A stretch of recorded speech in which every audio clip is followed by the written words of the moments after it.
இது ஒரு லேண்ட்மார்க் ஜட்ஜ்மெண்ட்னு நான் பார்க்குறேன்.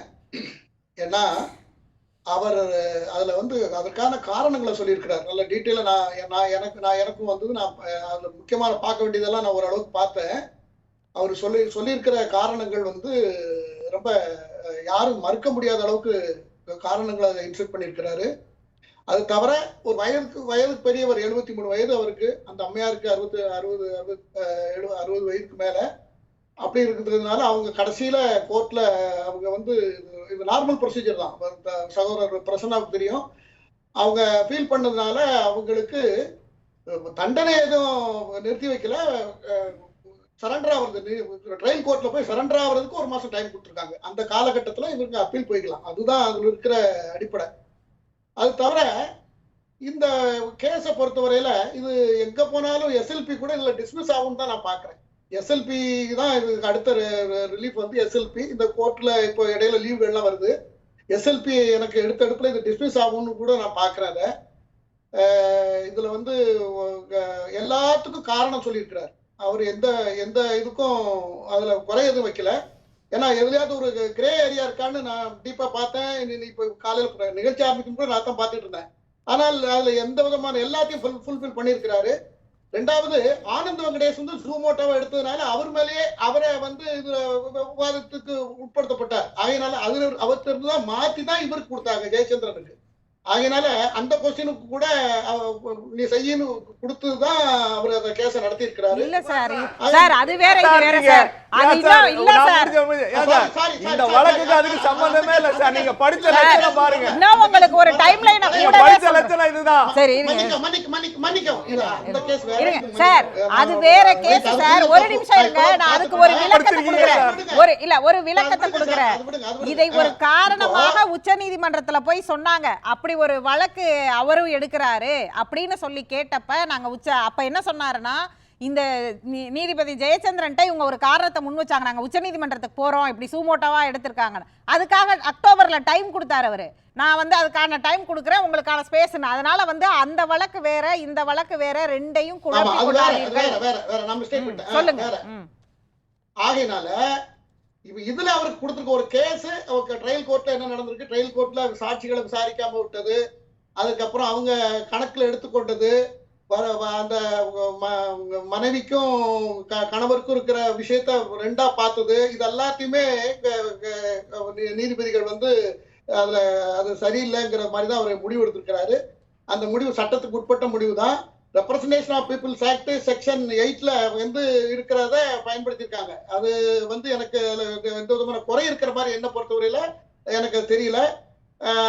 இந்த இது வந்து எதிர்காலத்துல இது திரு பொன்முடி அவர்களுக்கு கொடுக்குற பனிஷ்மெண்ட்ங்கிறத மட்டும் பார்க்காம கீழமை நீதிமன்றங்களுக்கு இனிமேலாம் உஷாரா இருக்கணுங்கிறதுக்கு ஒரு அறிவுறுத்தலாக கூட அவங்க எடுத்துக்கணுங்கிறது தான் என்னுடைய வேண்டுகோள்.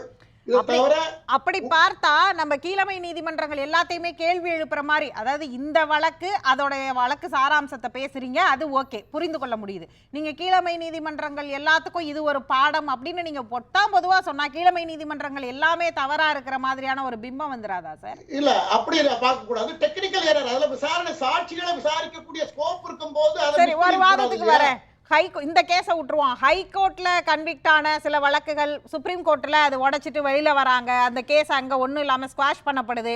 அப்படி பார்த்தா ஹைகோர்ட்டும் இனிமேலுக்கு கவனமா இருக்கணும், ஹைகோர்ட்டும் வந்து இனிமேலுக்கு வந்து சுப்ரீம் கோர்ட் படி தான் நடந்துக்கணும், சுப்ரீம் கோர்ட் கரெக்டா சொல்லிட்டு ஹைகோர்ட்லாம் தவறா சொல்லுதுன்னு சொல்ல முடியாதுல்ல. அது வந்து அந்தந்த சட்ட ரீதியா ஈச் கேஸ் இஸ் டிஃபரண்ட் தானே. இல்ல, சுப்ரீம் கோர்ட்ல கூட இப்ப சுப்ரீம் கோர்ட்டுக்கு போகுது, சுப்ரீம் கோர்ட்ல டிஸ்மிஸ் பண்ண, அதுக்கப்புறம் ரெவியூ இருக்கு, அதுக்கப்புறம் அதுக்கு மேலே அப்பீல் பண்ணலாம், இதெல்லாம் இருக்கு. அந்த காலத்துல வேற மாதிரி இருந்தது, பிரிவியூ கவுன்சில் இருந்தது டாப்ல, இப்போ கான்ஸ்டிடியூஷன் பெஞ்ச் இருக்கு, இப்படி எல்லாம் இருக்கிறது. அதுக்காக தான் நீதித்துறையில சீராய்வு மனு மட்டும் தான் சார் இருக்கு. அங்கேயும் கூட 4 ஸ்டெப் கான்ஸ்டிடியூஷனல் பெஞ்ச்ல அது போக முடியாது. ஊழல் குற்றச்சாட்டுகள் அரசியல் சாசன அமர்வுக்கெல்லாம் போக மாட்டாங்க. கொள்கை முடிவு அது வந்து ஒரு நியமன அதிகாரத்துல இருக்கிறது, இல்லது பொது விவாதத்துல இருக்கிறதுன்னு அது நீங்க வந்து சட்ட ரீதியா ரொம்ப குழப்பாதீங்க போட்டு.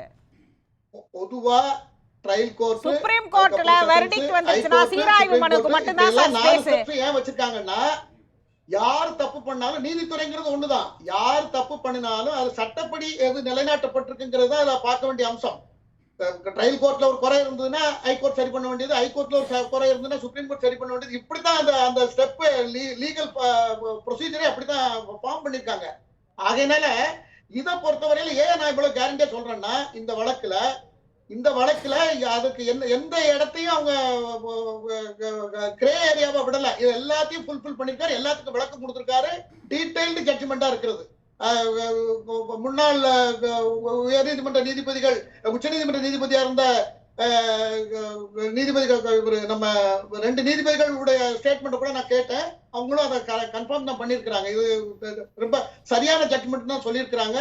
அப்படி இருக்கும் பொழுது இந்த ஜட்ஜ்மெண்ட் வந்து அதுல வந்து பெரிய ரிலீஃப் கிடைக்கும்னு நான் அவருக்கு கிடைக்கும் நான் நம்பல. எஸ்எல்பி டிஸ்மிஸ் ஆகும் தான் என்னுடைய பார்வை. இதுல இல்ல அதை எப்படி சார் நம்ப சொல்ல முடியும்? இல்ல கேஸ் ஜட்ஜ்மெண்டோடைய ஜட்ஜ்மெண்ட்ல இருக்கக்கூடிய சாரங்களை நீங்க படிச்சாலே உங்களுக்கு புரிஞ்சிருமே. ஜட்ஜ்மெண்ட்ல ஏதாவது ஒரு குறை இருக்கணும்.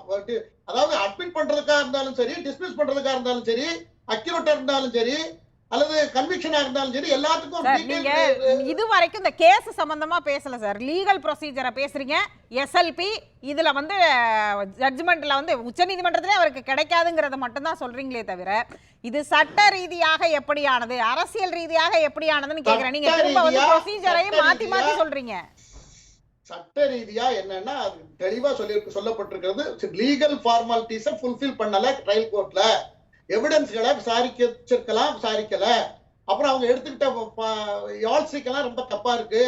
ஆகையினால அதெல்லாம் இதுதான் சரி அப்படிங்கறத உயர்நீதிமன்றம் முடிவுக்கு வந்துதான் இந்த ஆர்டர் போட்டாங்க.